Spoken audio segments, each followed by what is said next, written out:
is a visual joke. Because, of course, another word rather for a story is a tale. So the mouse tells its tale in the shape of its tail. This is far too magical for me to hold on to, so please do pass it around.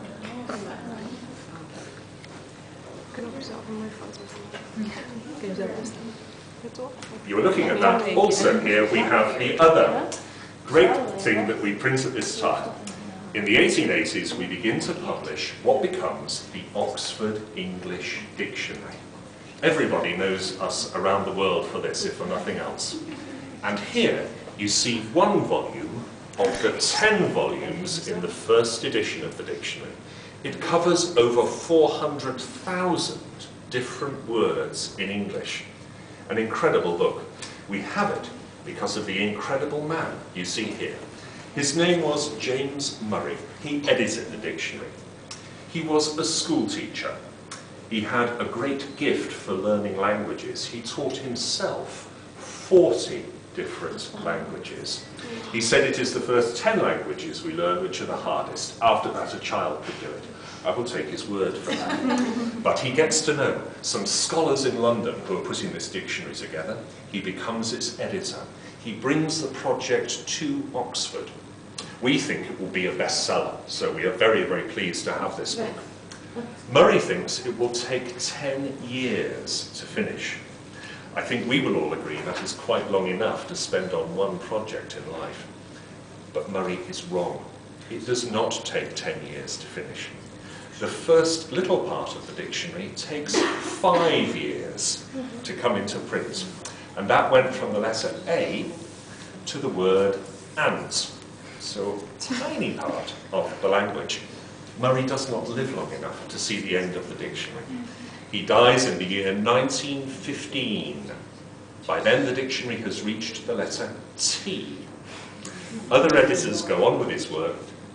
The first edition you see here is finished in 1928.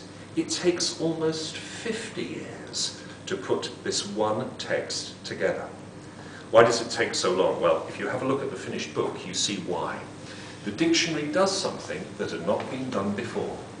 For every word in the language, you will see its history, from the way it's used in a book today, back to the very earliest reference that can be found for that word anywhere in the world. Murray put out advertisements in the papers and the learned journals. He got hundreds and hundreds of volunteers to read thousands and thousands of books for the dictionary, and to send him quotations from those books, showing him how every word in the English language is used over hundreds and hundreds of years. Murray began to get millions and millions and millions of these bits of paper sent in to his office. Lucky man, he bought himself a very nice house in Oxford, and in a very male gesture, immediately built himself a big shed in the garden where he could work. And this is the inside of it. You see Murray looking very old and wise, but very, very happy. Behind him, you see some of his other researchers hard at work. I will pass this around. Those researchers have to take every bit of paper and they have to check it. They go to libraries around Oxford or elsewhere. They have to find the text that's been cited here. They have to find the sentence inside that text and check that everything has been written out, that it matches the printed version down to the very last full stop. So just getting all this information together and checking it takes years. And when you have checked it, someone else must take this information and put it into alphabetical order. And these are the people who do much of that work. Somehow, in the middle of all this, Murray and his wife found the time and the energy to have 11 children. And believe it or not, this is how the Murray children earn their pocket money.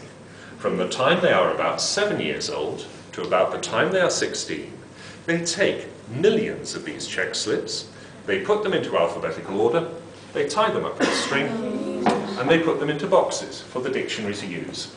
And here you see one box. We have about 5,000 of these boxes at the press to this day. So Murray is making this mountain of information, and he then makes this big dictionary. I think you see why it takes so long. And so many people work on the dictionary here in Oxford. One of them I think you will all know, because a long time before he wrote The Hobbit, or The Lord of the Rings, J.R.R. Tolkien works on the Oxford English Dictionary. He works on words that begin with W, like walrus or walnut. So you look into the first edition of the dictionary, you look at words like that, you will see Tolkien's handiwork. I'll pass that to you there. Later, he sent us another letter. He told us where he got the word hobbit. So you're interested in that? Look too.